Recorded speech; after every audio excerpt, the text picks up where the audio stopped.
Naglaro nga pala ako ng basketball. Sana mapapakitaan ko kayo kung gaano nga pala ako kagaling.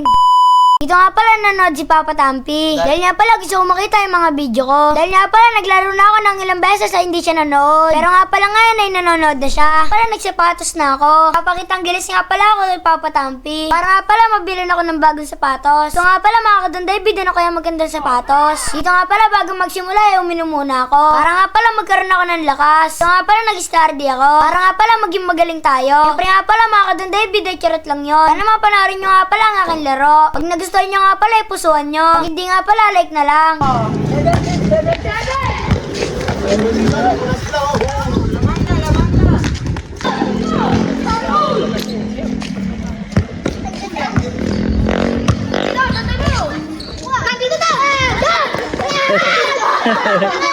Nagagawa na.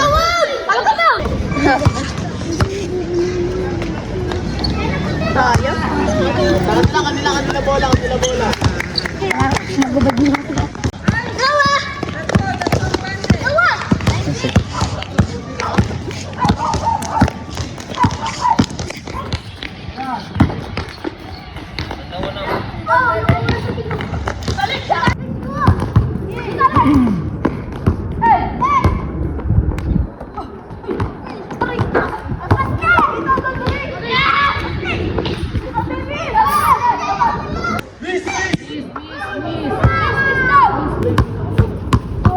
Ako talaga po.